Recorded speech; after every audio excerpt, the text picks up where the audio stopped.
آداب 8 بجے کی خاص خبروں میں آپ کا خیر مقدم ہے۔ میں ہوں سبیہ خان۔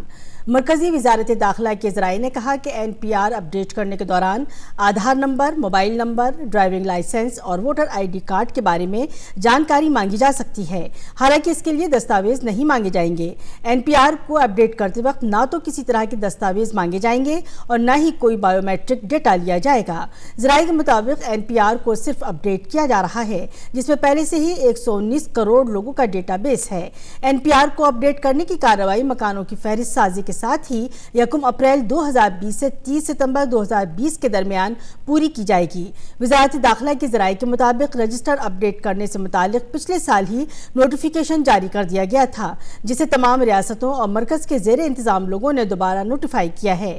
اتنا ہی نہیں، مردم شماری کی طرح NPR کے لیے بھی پری ٹیسٹ تمام ریاستوں اور مرکز کے زیر انتظام علاقوں میں ہوا تھا، جس میں نہ تو کسی طرح کی دقت آئی اور نہ ہی کوئی شکایت سامنے آئی۔ پہلی مرتبہ NPR 2010 میں تیار کیا گیا تھا۔ سال 2015 میں NPR کو اپڈیٹ کیا گیا۔ جموں کشمیر سے متعلق مودی حکومت نے بڑی پہل کی ہے۔ 18 جنوری سے 23 جنوری کے درمیان 36 وزراء جموں کشمیر جائیں گے اور 6 دنوں میں تقریباً 60 مقامات پر صورتحال کا جائزہ لیں گے۔ دفعہ 370 ہٹنے کے بعد جموں کشمیر کو ہونے والے فائدے کے بارے میں لوگوں کو جانکاری دیں گے اور مرکز کے زیر انتظام علاقے سے متعلق مرکز کے منصوبوں پر بھی لوگوں سے بات چیت کریں گے۔ پارلیمنٹ کا بجٹ اجلاس آئندہ 31 جنوری سے شروع ہو رہا ہے اور یہ اجلاس 3 اپریل تک چلے گا۔ اس دوران کچھ دنوں کی تعطیل رہے گی۔ صدر جمہوریہ رام ناتھ کووند 31 جنوری کو صبح 11 بجے پارلیمنٹ کے دونوں ایوانوں اور لوک سبھا اور راجیہ سبھا کے مشترکہ اجلاس سے خطاب کریں گے۔ بجٹ اجلاس کے پہلے مرحلے میں دونوں ایوانوں کی کارروائی 11 فروری کو ملتوی ہو جائے گی اور پھر دوسرا مرحلہ 2 مارچ سے شروع ہوگا۔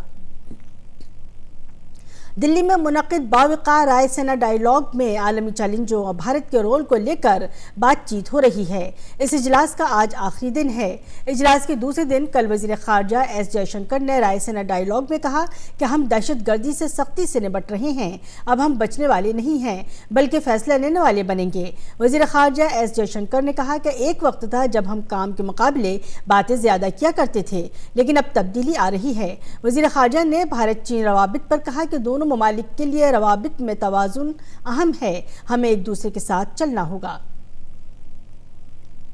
روس کے وزیر خارجہ سرگئی لاروف نے کہا کہ امریکہ، جاپان اور دیگر ممالک کی جانب سے نئے ہند بحر الکاہل کا تصور موجودہ ڈھانچے کو نئی شکل دینے کی کوشش ہے۔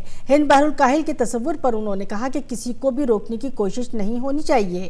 انہوں نے بھارت کے موقف کی حمایت کی۔ سرگئی لاروف نے کہا کہ بھارت اور برازیل کا اقوام متحدہ کی قومی سلامتی کونسل میں ہونا ضروری ہے۔